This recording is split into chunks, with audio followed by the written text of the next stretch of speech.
That's not underconsumption, my friends. That's regular consumption. Listen, I'm trying to do this thing where I don't get all amped on caffeine before I shoot a video, but sometimes I just need that extra bump of energy. That makes me feel like a drug addict. That makes me sound like a drug addict, that I need a bump of coffee, okay? Just coffee before I do these videos. But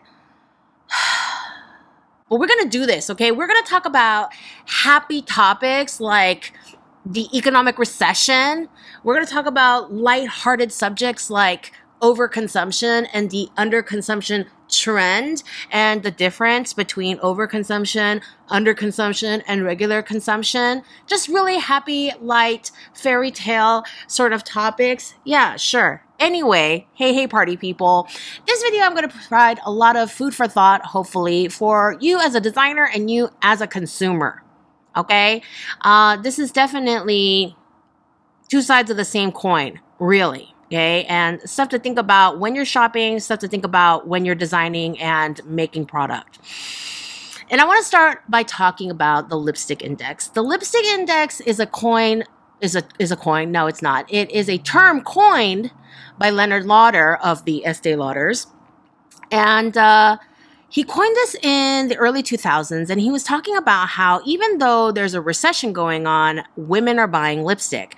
And he was talking about how this can be an economic indicator of a recession because when women cannot afford to buy bigger ticket items like a purse or a car or, something like that, they are going to splurge on something cute for themselves when they want to pick me up or when they want to look cute or they need some retail therapy, and they're going to buy a lipstick, which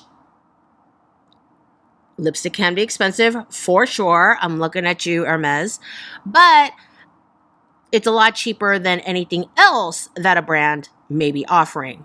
Still looking at you, Hermes. That theory has largely been debunked, however, and the whole uptick in lipstick sales during the early 2000s have been accredited to other factors such as, there was a boom of kind of like celebrity endorsed or celebrity created makeup brands at that time, and people were just out there buying beauty products more than ever. When someone talks about the economy, if the lipstick index is the only thing that they're talking about, okay, big grain of salt, all right? During COVID, that's definitely during a recession period that the lipstick index doesn't apply because number one, most people wear lipstick to leave the house, and we weren't doing a whole lot of that. If we were leaving the house, we had masks on. People were talking about a mascara index during this time because you were wearing eye makeup. You weren't wearing makeup down here, okay? But it didn't really pick up with the same kind of fever pitch that the lipstick index did. If anything, during COVID, everyone was wearing loungewear, okay? Everyone was wearing kind of professional looking tops and then sweatpants, lounge pants, velour track pants, whatever, right? So the lipstick index has been debunked, but that doesn't mean that buying patterns in beauty products, fashion and beauty products, because those industries are so linked and often companies offer both categories. Those shopping patterns can also help us understand whether the economy is heading into a recession, heading deeper into a recession, or heading out of a recession. All right, so let's talk about it. One of my favorite corners of the internet is Project Pan or the no-buy trend. Okay, Project Pan is when somebody decides that they're really going to focus on using up the makeup products that they have. So when they have like a pan of powder, a pan of eyeshadow, pan of blush, that's what you call them, like little pots or whatever. You use it till you hit the bottom of the pan and you start seeing the metal of the bottom. That's the goal of Project Pan, is to hit pan on all these makeup products. And even if the makeup is not in pan form like foundation or concealer or lipstick, like getting to the bottom is the goal of Project Pan. And more people are participating in Project Pan, which I love, okay? As someone who is an avid follower of beauty TikTok and, beauty social media, I love Project Pan because number one, there are not just influencers doing it, but people, just regular people who are like, I have too much stuff, and so I'm just going to use up what I have. And in doing so, they determine the quality of things better than if they tried it once and they're like, okay, let me try something else. Okay. So it really forces them to kind of dig into a product, try it in different ways to see if they can make it work for them. You know, maybe a brush didn't work, so they try a sponge, you know, all that kind of stuff, right? And so you end up getting much more honest, thorough, developed reviews, and some influencer who got sent some free product, smacked it on her face once and was like, I love how this blends out, blah, blah, blah. Okay. And of course, no buy generally means they're going to pick a category in their lives where they feel that they have too much stuff in this particular category. Sometimes it's like all beauty products. Sometimes it's just hair products or skincare. And the exceptions to that rule are, I literally have no more shampoo. I do have to go out and find something to wash my hair. Okay, so the exception is replacements, but they're on a strict no buy for the year and they see how far they can go. And it's really to address shopping addictions. And I love watching these kinds of, you know, social media posts as well. And they are getting more and more popular. People are participating in them more and more than last year, just like the uptick in people participating in these from last year, and also just people who are doing it again. You know, they're like, well, you know, I spent a whole year not buying anything, and you know what? I still have so much junk. You know, I'm in the middle of a massive declutter of my own like whole studio and everything. I think I'm going to do a podcast episode on what I've learned in decluttering. So subscribe to my Spotify for that. But more and more women are subscribing to this idea of buying less stuff, using up stuff that they already have. So the lipstick index doesn't work here. The mascara index, well, maybe the mascara index, because you are supposed to replace your mascara every 6 months. Because, I mean, no buy whatever, don't get an eye infection. Here's the thing about the term underconsumption, though, because people keep talking about underconsumption trends, and it's laughable to me because people are like, okay, so I had a mascara, I used the mascara, now it's expired, and so I'm gonna buy another one. That's not underconsumption, my friends. That's regular consumption. You bought a lipstick, you used the lipstick, now you have no more lipstick. And underconsumption would be to go without lipstick for a while. Whether it's you can't afford it, you just have too much stuff, like whatever the reason may be. Underconsumption is if you just go without for a while. Not a day or two because you didn't get around to running errands, but you just deliberately go without for a while. That's underconsumption. If you buy one and then use one and then buy another one, that's regular consumption. And a lot of that people understand that when it comes to like household appliances, like a vacuum cleaner. Like, why would you buy 6 vacuum cleaners? No, you have a vacuum cleaner, okay? And then you use it, and then when it breaks and you can't repair it or whatever, then you buy another one to replace it. That's how it should work for everything. And listen, I'm not sitting on my high horse here saying that I am the perfect consumer. I'm really not. I just did I did that Japan haul video a few months ago when I came back from Japan. And people were, they were kind of like, maybe people were saying some things about overconsumption on my part. And it's like, listen, I'm going to get really defensive for a second, but I really feel like I need to speak my piece. And so if you think I'm being defensive, whatever. But I went to Japan with a very specific shopping list of things that I can only find in Japan, or is very hard to acquire anywhere else, or very expensive to acquire anywhere else. Okay, so I was extremely deliberate in my shopping decisions. And that trip was a celebration trip for my husband's recovery. So my family had been planning it for over a year. So guess what I was doing for that year? Not shopping much, okay? Because I was preparing to buy all the things in Japan. Okay? Whatever. Okay, defensive moment over.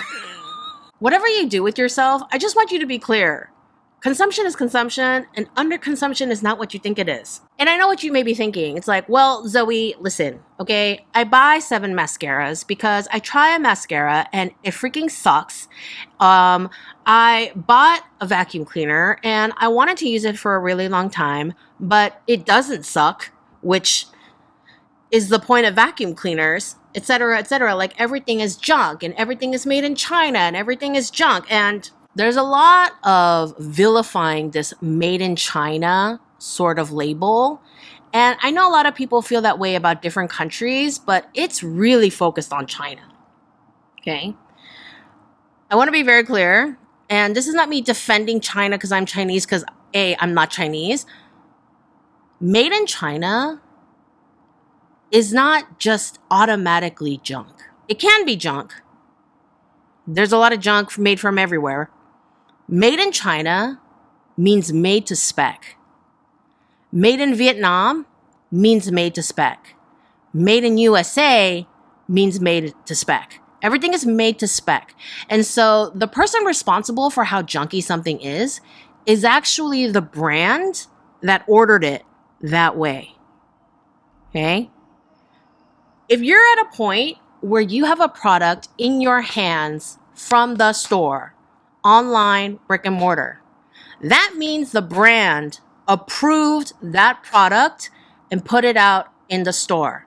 They took it from whatever factory they hired to make their thing and they put it out there. Okay? They chose the factory.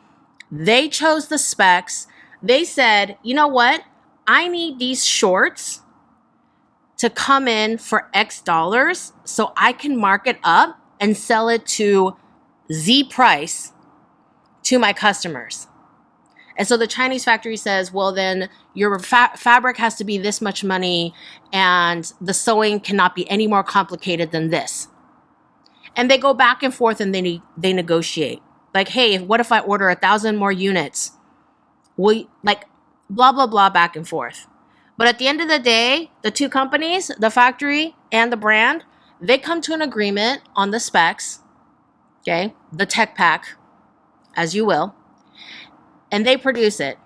And so, you know, China is capable of producing a huge range of quality, okay? Like, there are countries that have very lax standards legally for something that says made in, okay?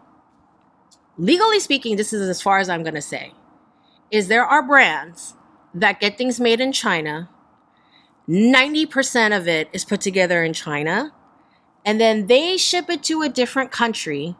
They put in the last zipper, the last whatever, the last button, okay? The minimum, bare minimum they can get away with. And then they put a made in, better marketed country here, okay? They erase China from their whole supply chain completely in terms of identifying them. And then they sell them. And people are so used to, oh, this country has good product, this country has high quality standards, blah, blah, blah, that they get away with marking it up more. China is very much capable of making the fanciest, most high quality handbags. And they are also capable of making 99-cent, a dollar store fake plastic poop for little kid jokes. Okay? And so the factory is just making everything to spec. Blame the brand, not the made in China label. If you think something looks cheap, it's not, it's because it's made in China. No, it's because the brand made all those decisions to make those shorts, to make those leggings, to make that dress look, feel, perform cheaply. But it's true. Like, there is a stigma attached to made in China, particularly, that is hard to overcome. Like, I have clients who are like, I found a factory that does the work that I like, and they're good at patterns, and they're doing what I want from them, but they're in China, and my clients, my customers just are so irritated. They turn their nose up at China and they think that I'm making a huge profit margin because I'm producing in China and they don't want to buy it. I'm going to post a link to a Wall Street Journal podcast episode where they were talking about, in the description of the podcast episode, they talked about how there was a guy making t-shirts in the US and selling them for like $13. And of course, I wanted to listen to that. But yeah, he can do it because he had like $1 million investment from a very wealthy company so that he could put in all these systems to streamline the process. And not everyone has that indulgence. So to hold this company up on a pedestal for being able to produce t-shirts in the US for $13 is ludicrous. Okay. The next time you feel like someone charges too much, think about how much you would charge for the same amount of work. People only really think about people being overpaid or underpaid when it comes to themselves. They think everything they do, they're being underpaid and everyone else being overpaid. Okay. And trust me, I know there are companies that overcharge, but I want you to just sit for a second and think, how much would I charge for my time to do the same amount of work? I don't have the answers to everything, but I do want to provide you with the case study for you to research. This past year, 2024, can you believe we're at 2025 already? In 2024, Bernard Arnault, the CEO and chairman of LVMH, he invested a minority stake in Polene, the handbag company.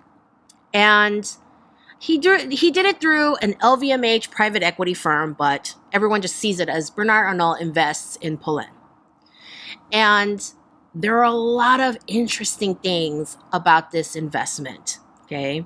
Number one, in no particular order. Number one, so Polene is a handbag company, and they started off by having a very small product offering. Okay, they didn't sell everything under the sun, but they only had a few things, and they really focused on quality. Polene had no name to speak of, and when you do not have a name, nobody wants to wear your logo. There are a lot of people who are very happy to wear Gucci logos, LV logos. But if no one's heard of you, no one wants to wear your logo. So they had to make things look discreet. Their timing was good because this is when like quiet luxury was starting to become a bigger and bigger deal. But their bags were priced mid-tier, so not competing with the Celenes of the world, because they, again, didn't have the brand recognition that would push consumers to pay thousands and thousands of dollars for a bag of theirs. So they stayed in the hundreds of dollars range. And everyone kept marveling at how good of a quality bag they made, competing with the bigger brands, because they couldn't upcharge that much because they were an unknown brand. Another thing they did right was not just focus solely on the quality of their product, but on their marketing. They really got out there on social media, and word really passed around on social media about the quality of their bags. And the fact that LVMH has a minority stake in Polene is extremely interesting to me, because if you think about LVMH's product offerings, okay, and I'm just listing brands that sell handbags. We have Dior, Fendi, Loewe, Rimowa, which is more luggage, Givenchy, Celine, Marc Jacobs. Like, these are all luxury, big name, big brand, 4-digit thousand minimum for a bag sort of companies. And for Bernard Arnault, who really has an eye on the future, to invest in a mid-tier brand is very interesting, okay? Because mid-tier is not something he's known to do. It's funny because that whole phrase, affordable luxury, is kind of becoming not as trendy as it used to be. People are not using that terminology anymore. They're using the term mid-tier. you know, kind of that contemporary, but for accessories, you know. They used to say things like Coach was affordable luxury, but Coach has got a glow up. People are really into both modern Coach and vintage Coach. Maybe not Coach of like 10 years ago, but modern Coach and true vintage Coach. Mid-tier, affordable luxury has gotten this like kind of bad rap in terms of terminology, but this is a mid-tier brand that has been invested in by LVMH, pumping out really high quality product, and people really enjoying it without the big flashy double G's, double C's, none of that. Whereas Chanel's over here raising their prices like it's going out of style. They might be going out of style. And when I go to Paris in a few weeks, I am really eager to go to the Polene store and just check out the overall quality with my own eyes myself. That's your homework for today, is to go read up on Polene and how their trajectory has been and what they've been doing in terms of both product and marketing. Okay, it cannot just be one or the other. Otherwise, House of Cards effect. I don't really have a personal investment in Polene. I'm only personally invested in the success of my students and my clients, but Polene definitely is an interesting case study for fashion business. So that's your homework, okay? I highly recommend you go check them out. I have often said on this channel and in classrooms that a thriving middle class supports a thriving contemporary price point, which is how you know that the economy is thriving. Okay, you cannot have a thriving economy when only billionaires have money and everyone else is sunk. You have to have, my father once said it looked like a diamond. Okay, you have to have the majority of people being in the middle class for it to be a healthy economy. Okay, and when you have a healthy economy, historically you'll see that there's a thriving contemporary level market in fashion, because there are people who can afford that and who are shopping there. So this resurgence of mid-tier, everyone's calling it mid-tier, and then of course contemporary fashion is making a comeback. Contemporary fashion is really interesting right now because kind of like second-tier fashion capitals like Copenhagen are really pushing really interesting contemporary designers. And so we have a contemporary market that's growing.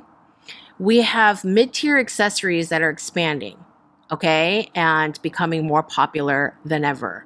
We have people just, the whole Chanel thing kind of goes up and down in waves. I read something the other day that says there's an uptick in Google searches for no mascara makeup tutorials. There are all these indicators that say that people are watching their consumption and their budgets and fast fashion more than ever before. But does that mean the economic recession is slowing, or just people are buckling in for the long haul? I would love to know your thoughts below. Please give this video a thumbs up if you learned something new today, and drop your video requests below, and I will see you in the next video.